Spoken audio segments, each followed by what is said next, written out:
आज की इस विस्तृत और गहन चर्चा में हमारे सभी सुनने वालों का स्वागत है। बिल्कुल। जो भी उम्मीदवार यूपी टेट, सी टेट या सुपर टेट जैसी प्रतियोगी शिक्षण परीक्षाओं की गंभीरता से तैयारी कर रहे हैं ना, उनके लिए आज की ये चर्चा बहुत ही महत्वपूर्ण होने वाली है। सही कहा आपने। आज हम पर्यावरण अध्ययन यानी ईवीएस और सामाजिक अध्ययन के एक बहुत ही बुनियादी लेकिन सबसे ज्यादा पूछे जाने वाले विषय पर बात करेंगे, और वो है प्राकृतिक संसाधन, जो कि हर बार परीक्षा में आता ही है। बिल्कुल। और हमारा मकसद यहाँ कोई भारी भरकम किताबों के पन्ने पलटकर सुनाना नहीं है। मतलब हम उन सटीक नोट्स, पिछले सालों के सवालों और उनके पीछे के विज्ञान पर चर्चा करेंगे, ताकि परीक्षा कक्ष में जब सवाल सामने आए तो रटा हुआ जवाब याद करने की जरूरत ना पड़े, बल्कि कॉन्सेप्ट खुद ब खुद दिमाग में आ जाए। हाँ, और देखिए, एक शिक्षक अभ्यर्थी के रूप में इस बात को समझना बहुत जरूरी भी है। मतलब परीक्षा सेट करने वाले अब सीधे सीधे ये नहीं पूछते कि संसाधन क्या है। वे सवाल घुमा देते हैं। बिल्कुल, वे अब व्यवहारिक सवाल पूछते हैं। वे जानना चाहते हैं कि क्या भावी शिक्षकों को पर्यावरण के आपसी संबंधों की गहरी समझ है या नहीं। सही बात है। अगर हमारी बुनियादी समझ स्पष्ट होगी ना, तो सवाल को चाहे जितना भी घुमाकर पूछा जाए, सही उत्तर तक पहुंचना बहुत आसान हो जाता है। अगर हम परीक्षा के पैटर्न का विश्लेषण करें, तो जो आंकड़े हमारे सामने हैं वे इस विषय की अहमियत को एकदम साफ कर देते हैं। यूपी टेट की बात करें तो ईवीएस का पूरा सेक्शन 30 अंकों का होता है। पूरे 30 अंक? हाँ, और प्राकृतिक संसाधन उस सिलेबस का एक बहुत बड़ा और केंद्रीय हिस्सा है। वहीं सुपर टेट में पर्यावरण एवं सामाजिक अध्ययन के तहत यह सीधे 10 अंकों का भार रखता है। और किसी भी प्रतियोगी परीक्षा में जहां एक एक अंक से मेरिट बनती या बिगड़ती है, वहां 10 या 30 अंकों का यह भाग किसी भी उम्मीदवार की सफलता और असफलता के बीच का अंतर तय कर सकता है। प्रतिस्पर्धा वास्तव में बहुत कड़ी है। और इस विषय पर अपनी पकड़ मजबूत करने की शुरुआत हमें बिल्कुल जमीन से करनी चाहिए। मतलब एकदम बेसिक से। हाँ, अगर हम प्राकृतिक संसाधनों को परिभाषित करें तो ये सिर्फ पेड़ पौधे या नदियां नहीं है। ये असल में प्रकृति द्वारा मानव सभ्यता को दिया गया वो शुरुआती धन या कैपिटल है, जिस पर हमारी पूरी अर्थव्यवस्था, हमारा जीवन और हमारा अस्तित्व टिका है। जैसे हवा, जिसे हम सांस लेते हैं। बिल्कुल, मिट्टी जिसमें हम अपनी फसलें उगाते हैं, नदियां जो पीने का पानी देती हैं, और जमीन के नीचे दबे खनिज जो हमारे उद्योगों को चलाते हैं। ये सब प्राकृतिक संसाधन है। हाँ, और एक भावी शिक्षक को अपनी कक्षा में बच्चों को यही समझाना होता है कि हमारे आसपास जो कुछ भी है वो कहीं ना कहीं सीधे प्रकृति से जुड़ा है। ये एक बहुत ही अच्छा नजरिया है। प्रकृति ने हमें ये सब मुफ्त में दिया है, लेकिन मानव सभ्यता ने जिस तेजी से इनका इस्तेमाल किया है, उससे एक बड़ा सवाल खड़ा होता है कि क्या ये संसाधन हमेशा हमारे पास रहने वाले हैं? बिल्कुल। और यहीं से संसाधनों के वर्गीकरण का वो महत्वपूर्ण हिस्सा शुरू होता है, जहां से परीक्षा में ढेरों सवाल बनते हैं। ठीक है, आइए इसे थोड़ा खोलकर देखते हैं। हमारे नोट्स के अनुसार संसाधनों को मुख्य रूप से 2 हिस्सों में बांटा गया है, नवीकरणीय और अनवीकरणीय। हाँ, नवीकरणीय संसाधन, जिन्हें हम आम भाषा में रिन्यूएबल रिसोर्सेज भी कहते हैं, और दूसरे अनवीकरणीय संसाधन। सबसे पहले नवीकरणीय संसाधनों पर बात करते हैं। इन्हें अक्सर अक्षय ऊर्जा का स्रोत भी कहा जाता है। देखिए, यहाँ अक्षय शब्द पर ध्यान देना बहुत जरूरी है। जिसका क्षय न हो। बिल्कुल, जिसका अर्थ है जिसका कभी क्षय न हो या जो कभी खत्म ना हो। अगर हम इसे एक बैंक अकाउंट की तरह समझें तो नवीकरणीय संसाधन एक ऐसे बैंक अकाउंट की तरह हैं जिसमें आप चाहे जितने भी पैसे निकाल लें, प्रकृति हर दिन उसमें नए पैसे जमा कर देती है। मतलब इसका भंडार असीमित है। एकदम असीमित। सूर्य की रोशनी, हवा, बहता हुआ पानी और बायोमास इसके सबसे बेहतरीन उदाहरण हैं। हम चाहे जितनी भी सौर ऊर्जा का इस्तेमाल कर लें, अगले दिन सूरज फिर से निकलेगा। सही बात है। और परीक्षा के नजरिए से जो सबसे बड़ी बात उम्मीदवारों को याद रखनी है वो ये है कि ये संसाधन इको फ्रेंडली होते हैं, पर्यावरण के मित्र। हाँ, ये पर्यावरण के मित्र हैं और किसी भी तरह का प्रदूषण नहीं फैलाते। तो एक तरफ हमारे पास ये असीमित बैंक अकाउंट है, लेकिन दूसरी तरफ जो अनवीकरणीय संसाधन है, जिन्हें हम नॉन रिन्यूएबल कहते हैं, उनकी कहानी बिल्कुल अलग है। समाप्य संसाधन। हाँ, इन्हें समाप्य संसाधन भी कहा जाता है। अगर हम बैंक वाले उदाहरण को ही आगे बढ़ाएं तो ये एक ऐसे फिक्स डिपॉजिट की तरह है जिसमें एक सीमित रकम है, और अगर आपने उसे एक बार खर्च कर दिया तो वो खत्म हो जाएगा। कोयला, पेट्रोलियम और प्राकृतिक गैस इसके सबसे बड़े उदाहरण हैं। और सबसे बड़ी समस्या ये है कि ये न सिर्फ खत्म हो रहे हैं, बल्कि इनके इस्तेमाल से बहुत भयंकर प्रदूषण भी होता है। और यही वो अंतर है जहां से परीक्षा में तुलनात्मक सवाल पूछे जाते हैं। बहुविकल्पीय प्रश्न। हाँ, अक्सर 4 विकल्प देकर पूछा जाता है कि इनमें से कौन सा संसाधन अनवीकरणीय है या कौन सा प्रदूषणकारी है। हमें बस 3 पैमाने याद रखने हैं। कौन कौन से? भंडार, समय और प्रदूषण। नवीकरणीय संसाधनों का भंडार असीमित है, वे तुरंत दोबारा बन जाते हैं और वे प्रदूषण मुक्त हैं। इसके विपरीत अनवीकरणीय संसाधनों का भंडार सीमित है, उन्हें दोबारा बनने में लाखों वर्ष लगते हैं और वे हमारे पर्यावरण को गंभीर नुकसान पहुंचाते हैं। यहाँ बात वाकई बहुत दिलचस्प हो जाती है, क्योंकि जब हम अनवीकरणीय संसाधनों की बात करते हैं, खासकर जिन्हें हम जीवाश्म ईंधन या फॉसिल फ्यूल कहते हैं, तो इनके निर्माण की प्रक्रिया अपने आप में बहुत ही लंबी और जटिल है। बहुत लंबी प्रक्रिया है। हमारे स्रोत सामग्री में इसका बहुत ही विस्तृत वर्णन है। ये कोई ऐसी चीज नहीं है जो कुछ 100 या 1000 सालों में बन गई हो। इसके लिए हमें लाखों करोड़ों साल पीछे जाना पड़ता है। जब पृथ्वी पर विशाल जंगल और जानवर हुआ करते थे। बिल्कुल। जब ये मृत पौधे और जानवर किसी प्राकृतिक आपदा के कारण जमीन के नीचे दब गए, तो उनके ऊपर लगातार मिट्टी और चट्टानों की परतें चढ़ती गई। यहाँ पर पृथ्वी के अंदर काम कर रहे 2 बहुत ही महत्वपूर्ण वैज्ञानिक कारकों का जिक्र करना जरूरी है, अत्यधिक ताप और अत्यधिक दाब। मतलब गर्मी और दबाव। हाँ, पृथ्वी के अंदर की भयंकर गर्मी और ऊपर से चट्टानों का भारी दबाव, इन दोनों कारकों ने मिलकर एक रासायनिक प्रक्रिया शुरू की जिसने लाखों वर्षों में उन दबे हुए जैविक अवशेषों को कोयले और पेट्रोलियम में बदल दिया। इसीलिए जब हम आज पेट्रोल की एक बूंद या कोयले का एक टुकड़ा जलाते हैं, तो हम असल में करोड़ों साल पहले के उस जैविक इतिहास को जला रहे होते हैं। ये सोचना ही अपने आप में बहुत अजीब लगता है कि आज हम अपनी गाड़ियों में जो ईंधन डाल रहे हैं, उसका संबंध करोड़ों साल पुराने किसी जंगल से है। बिल्कुल। और इसी संदर्भ में हमारे परीक्षा नोट्स में 2 बहुत ही दिलचस्प उपनाम दिए गए हैं जो सीधे तौर पर बहुविकल्पीय प्रश्नों में पूछे जाते हैं। निकनेम्स। हाँ, कोयले को दबा हुआ सूर्य का प्रकाश कहा गया है और पेट्रोलियम को तरल सोना कहा गया है। अब तरल सोना तो समझ आता है, क्योंकि आज के समय में तेल की कीमत और उसका आर्थिक महत्व किसी से छिपा नहीं है। लेकिन कोयले को दबा हुआ सूर्य का प्रकाश क्यों कहा जाता है? इसका क्या वैज्ञानिक आधार है? ये बहुत ही अच्छा सवाल है और अक्सर अच्छे उम्मीदवारों को भी सोचने पर मजबूर कर देता है। देखिए, कोयला उन प्राचीन पेड़ पौधों से बना है जो करोड़ों साल पहले पृथ्वी पर थे। हाँ। और कोई भी पौधा जीवित कैसे रहता है? प्रकाश संश्लेषण के जरिए। फोटोसिंथेसिस। बिल्कुल। उन प्राचीन पौधों ने करोड़ों साल पहले सूर्य की रोशनी को सोखकर उसे रासायनिक ऊर्जा में बदला था। जब वे जमीन में दबे, तो असल में वो प्राचीन सूर्य की ऊर्जा ही थी जो उनके अंदर कैद हो गई। ओह अच्छा। आज जब हम भट्टी में कोयला जलाकर उससे ताप या बिजली पैदा करते हैं, तो हम उसी करोड़ों साल पुरानी सूर्य की ऊर्जा को वापस बाहर निकाल रहे होते हैं। इसीलिए विज्ञान की भाषा में इसे दबा हुआ सूर्य का प्रकाश कहा जाता है। तो इसका मतलब है कि जब हम कोयला जलाते हैं, तो हम असल में करोड़ों साल पुरानी धूप को आज के समय में मुक्त कर रहे हैं। बिल्कुल सही। ये एक बहुत ही अलग नजरिया है इसे देखने का। और जहां तक तरल सोने की बात है, पेट्रोलियम सिर्फ ईंधन नहीं है। आज हमारे आसपास का प्लास्टिक, हमारे कपड़े, दवाइयां और पूरी परिवहन व्यवस्था इसी गाढ़े काले तरल पदार्थ पर निर्भर है। पूरी अर्थव्यवस्था इस पर टिकी है। हाँ, लेकिन यहाँ एक बहुत बड़ी समस्या खड़ी होती है। तो इस सब का असल मतलब क्या है? जिस तेजी से हम इंसान इस तरल सोने और दबे हुए सूरज को जमीन से निकालकर जला रहे हैं, संसाधनों का ये अंधाधुंध दोहन हमारे पर्यावरण के लिए एक बहुत बड़ा संकट बन गया है। और यहीं से हमारी चर्चा का वो हिस्सा शुरू होता है जहां से ईवीएस के सबसे ज्यादा चुनौतीपूर्ण सवाल सेट किए जाते हैं। पर्यावरणीय संकट। हाँ। संसाधनों के इस अति दोहन के कारण हम मुख्य रूप से 3 बड़े पर्यावरणीय संकटों का सामना कर रहे हैं: ग्रीन हाउस प्रभाव, ग्लोबल वार्मिंग और अम्लीय वर्षा।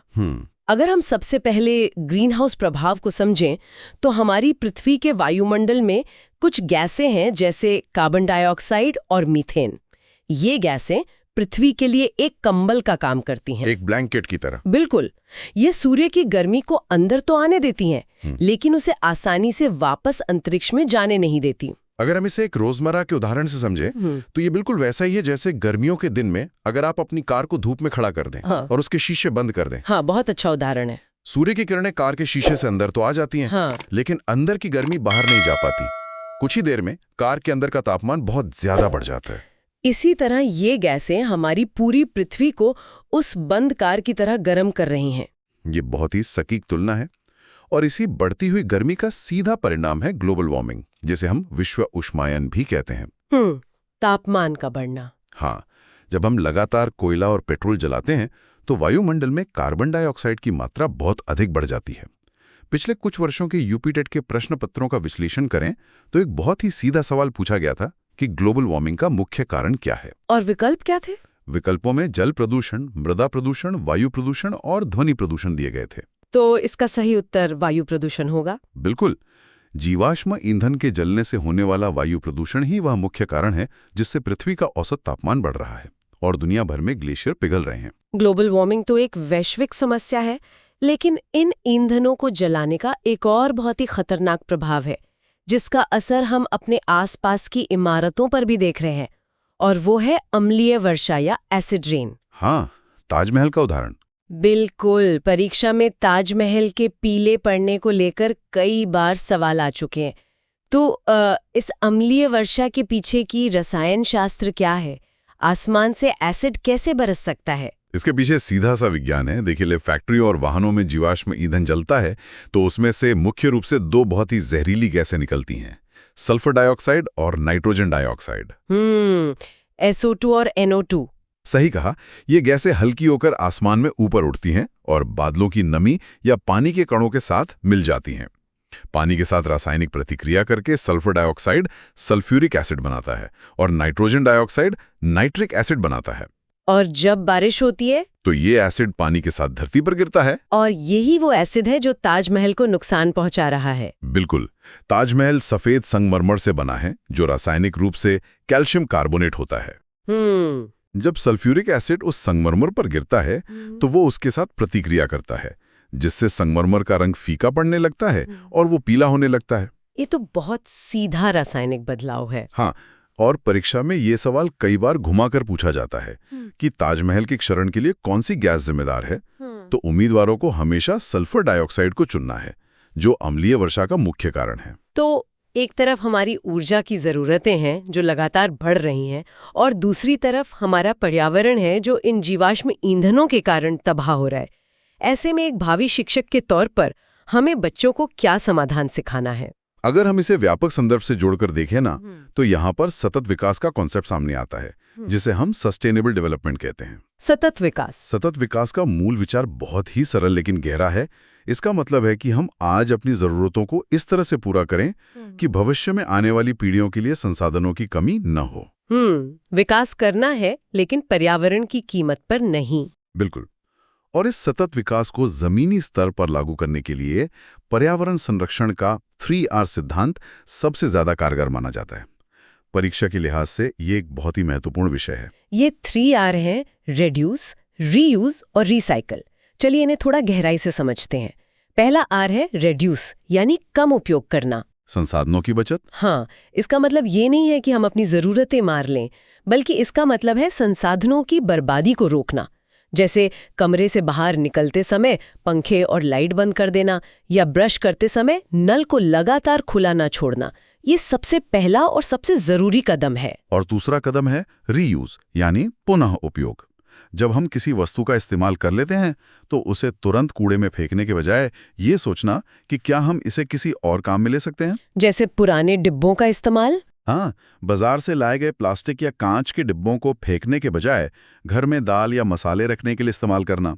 रीयूज करना रिसाइकल करने से भी ज्यादा बेहतर माना जाता है क्योंकि इसमें कोई अतिरिक्त ऊर्जा खर्च नहीं होती। बिल्कुल सही। और तीसरा R है रिसाइकल, यानी पुनर्चक्रण। इसमें हम पुरानी और बेकार हो चुकी चीजों का रूप बदलकर उनसे नई चीजें बनाते हैं। जैसे कारखानों में होता है। हाँ, जैसे पुराने कागज, अखबार या प्लास्टिक की बोतलों को कारखानों में गलाकर उनसे नए उत्पाद तैयार करना। ये सिद्धांत हमें एक जिम्मेदार नागरिक बनाने की दिशा में काम करता है। लेकिन अगर हम व्यक्तिगत स्तर से ऊपर उठकर राष्ट्रीय या अंतर्राष्ट्रीय स्तर पर देखें, तो भविष्य की ऊर्जा की दिशा क्या है? भारत का एक बहुत बड़ा कदम है इस दिशा में। हाँ, हमारी स्रोत सामग्री भारत के एक बहुत ही ऐतिहासिक कदम की ओर इशारा करती है, अंतर्राष्ट्रीय सौर गठबंधन। ये भारत की कूटनीति और पर्यावरण संरक्षण की दिशा में एक बहुत बड़ी उपलब्धि है। अंतर्राष्ट्रीय सौर गठबंधन एक ऐसा मंच है जो दुनिया भर के देशों को सौर ऊर्जा के इस्तेमाल के लिए एक साथ लाता है। और परीक्षा के लिए जो तथ्य सबसे ज्यादा मायने रखता है, वो इसका मुख्यालय है। बिल्कुल, इस पूरी वैश्विक संस्था का मुख्यालय भारत में स्थित है, हरियाणा के गुरुग्राम में। भारत की भौगोलिक स्थिति ऐसी है कि यहाँ साल के ज्यादातर दिन भरपूर धूप रहती है, और इसी का फायदा उठाते हुए भारत ने नवीकरणीय ऊर्जा के क्षेत्र में एक बहुत बड़ा लक्ष्य रखा है। हमारे नोट्स के अनुसार भारत का लक्ष्य 175 गीगावाट नवीकरणीय ऊर्जा उत्पन्न करना है, जिसमें सबसे बड़ा हिस्सा सौर ऊर्जा का ही है। गुरुग्राम में मुख्यालय होने का तथ्य कई बार परीक्षाओं में सीधा पूछा गया है। हाँ, ये बहुत महत्वपूर्ण है। अब चूंकि हम परीक्षा के सीधे तथ्यों की बात कर रहे हैं, तो क्यों ना हम उन कुछ खास बुलेट पॉइंट्स पर नजर डालें जो बहुविकल्पीय प्रश्नों के रूप में बार बार आते हैं, एक रैपिड फायर रिवीजन की तरह। बिल्कुल, इन तथ्यों को उंगलियों पर याद रखना बहुत जरूरी है। सबसे पहले बात करते हैं वाहनों और रसोई में इस्तेमाल होने वाली गैसों की। पहली गैस है सीएनजी। यूपी कैट के पुराने प्रश्न पत्रों में इसका पूरा नाम पूछा जा चुका है। सीएनजी का अर्थ है कंप्रेस्ड नेचुरल गैस। और यहाँ उम्मीदवारों को ये याद रखना है कि इसका मुख्य घटक मीथेन होता है। मीथेन। हाँ, और इसे पेट्रोल या डीजल की तुलना में एक स्वच्छ ईंधन माना जाता है, क्योंकि ये जलने पर बहुत ही कम धुआं या प्रदूषण फैलाता है। इसके बाद आती है हमारी घरेलू गैस एलपीजी, जिसका पूरा नाम है लिक्विफाइड पेट्रोलियम गैस। एलपीजी से जुड़ा एक बहुत ही रोचक विज्ञान है जो अक्सर परीक्षा में पूछा जाता है। एलपीजी के सिलेंडर में मुख्य रूप से प्रोपेन और ब्यूटेन गैसें भरी होती हैं। प्रोपेन और ब्यूटेन। लेकिन प्राकृतिक रूप से इन दोनों ही गैसों में अपनी कोई गंध नहीं होती। ये पूरी तरह से गंधहीन होती हैं। तो अगर ये गंधहीन है, तो फिर घर में जब भी कभी गैस का रिसाव होता है, तो हमें वो तेज और अजीब सी बदबू तुरंत कैसे आ जाती है? यहीं पर विज्ञान का एक बहुत ही व्यवहारिक इस्तेमाल होता है, सुरक्षा के दृष्टिकोण से। क्योंकि एलपीजी अत्यधिक ज्वलनशील है और अगर गंध ना आए तो बहुत बड़ा हादसा हो सकता है।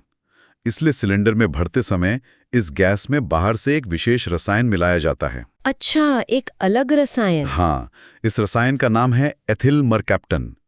यह एथिल मरकैप्टन ही है जिसकी वजह से वो तीखी गंध आती है, जो हमें तुरंत सावधान कर देती है कि कहीं गैस लीक हो रही है। परीक्षा सेट करने वालों को ऐसे सवाल बहुत पसंद आते हैं जो हमारे रोजमर्रा के जीवन से जुड़े विज्ञान पर आधारित हों। ये जानकारी उन सभी उम्मीदवारों के लिए बहुत उपयोगी साबित होगी जो विज्ञान और पर्यावरण के इन व्यवहारिक पहलुओं को समझना चाहते हैं। इसके अलावा पर्यावरण से जुड़े कुछ महत्वपूर्ण दिन और सम्मेलन हैं जो हर दूसरी परीक्षा का हिस्सा होते हैं। जैसे विश्व पर्यावरण दिवस कब मनाया जाता है? इसका उत्तर है 5 जून। ये तो मानो हर परीक्षा का सबसे चहेता सवाल है। बिल्कुल। और एक और महत्वपूर्ण ऐतिहासिक घटना है पहला पृथ्वी सम्मेलन। जी हाँ, पहला पृथ्वी सम्मेलन वर्ष 1992 में ब्राजील के रियो डी जेनेरियो शहर में आयोजित किया गया था।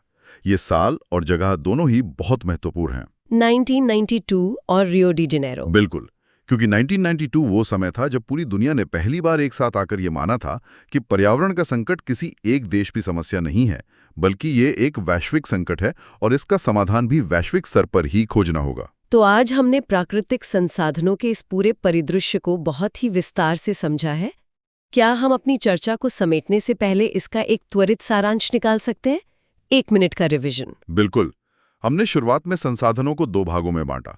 नवीकरणीय संसाधन जैसे सौर और पवन ऊर्जा जो असीमित हैं और पर्यावरण के मित्र हैं, और अननवीकरणीय संसाधन जैसे कोयला और पेट्रोलियम जो न सिर्फ सीमित हैं बल्कि प्रदूषण का बड़ा कारण भी हैं। और जीवाश्मी ईंधन। हाँ, हमने देखा कि कैसे जीवाश्मी ईंधन करोड़ों साल पुराने जैविक अवशेषों से बनते हैं और उनके अंधाधुंध इस्तेमाल से ग्लोबल वार्मिंग और अम्लीय वर्षा जैसी गंभीर समस्याएं पैदा हो रही हैं। अम्लीय वर्षा और ताजमहल। बिल्कुल।